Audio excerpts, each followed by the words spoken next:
যত বৈষম্য হয়েছে তা যদি আমরা এক একটা মানুষের আয়ুষ্কাল ধরে শুরু করি, এটা শেষ হবে না। কাজগুলো করছি তখন আমার খুবই ভালো লাগছে, তার কারণ আমার মনে হচ্ছে আমি আমার কোনো ফ্যামিলি মেম্বারের জন্য কাজগুলো করছি। He wanted to transform Uttara to Harunnagar, নিজের ইকোনমিকে গ্রো করার জন্য সবাইকে ধ্বংস করে দিয়েছে। অনুভূতি যদি ব্যক্ত করতে চাই তাহলে তো অনেক কিছুই চলে আসে, রাইট? এখানে আমরা আমাদের পুরো বাংলাদেশের মানুষের জন্য কাজ করতেছি, মেইনলি যারা বন্যায় ফ্লাড এফেক্টেড পিপল তাদের জন্য আমরা কাজ করতেছি। দেখেন, ওরা কিন্তু আমাদের কেউ হয় না, ওরা আমাদের ব্লাড রিলেটেড কেউ না, আমাদের ফ্রেন্ডস না, বাট আমরা কাজ করতেছি কেন? আমরা একই দেশের নাগরিক, ওরা আমাদের ভাই, ওরা আমাদের বোন। এই কারণেই যে মানে আমরা যখন আপনি বললেন অনুভূতি ব্যক্ত করতে, আমরা যখন আমাদের রিলেটিভদের জন্য কিছু করি তখন সেটা মন থেকেই করি, রাইট?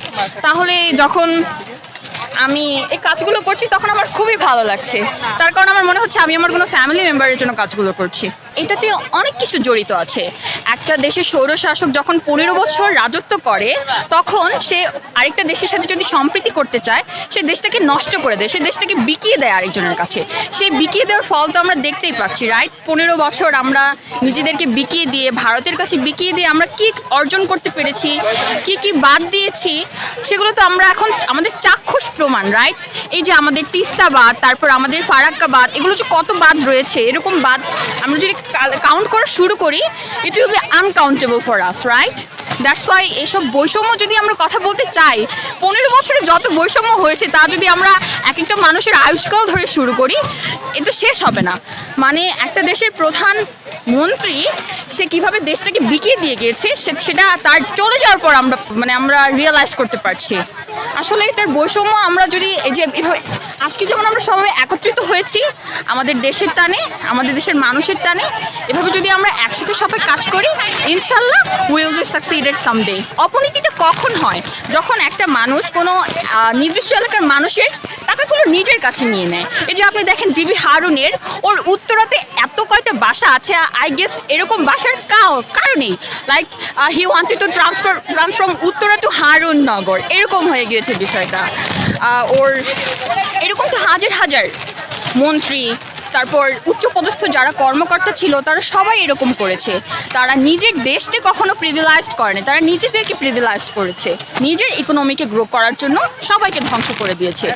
এরকম যেহেতু একটা দেশের হেডই এরকম ছিল, সে 59,000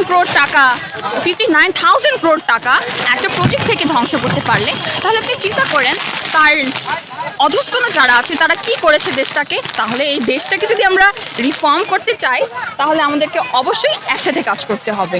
একত্রিত হয়ে আমরা যদি ব্যক্তি পর্যায় থেকে নিজ নিজ জায়গা থেকে আমরা নিজেদেরকে শুধরানোর চেষ্টা করি, তাহলে আই থিঙ্ক আমাদের এই বৈষম্য, এই অবন্টন, এই ইকোনমিক গ্রোথ, তারপর আমাদের ব্যক্তি পর্যায়ে যে জীবনযাত্রার যে মান, সেটা উন্নত হতে পারে যদি আমরা ব্যক্তি পর্যায় থেকে নিজেদেরকে শোধরানোর চেষ্টা করি।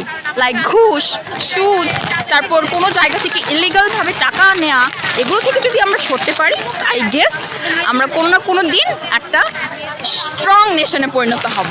এটা আমাদের একটা ভৌগোলিক বটওয়ারা ছিল। এই নদীটা যেটা আমাদের, এই যে আমরা রিসেন্টলি যেটা দেখলাম কুমিল্লায় আমাদের যে বাঁধটা খুলে দেওয়া হয়েছে, এটা কিন্তু ইন্ডিয়ার একার নদী না, অ্যান্ড এটা কিন্তু আমাদের কেউ ভাগও করে দেয়নি যে এটা বাংলাদেশের, এটা ভারতের।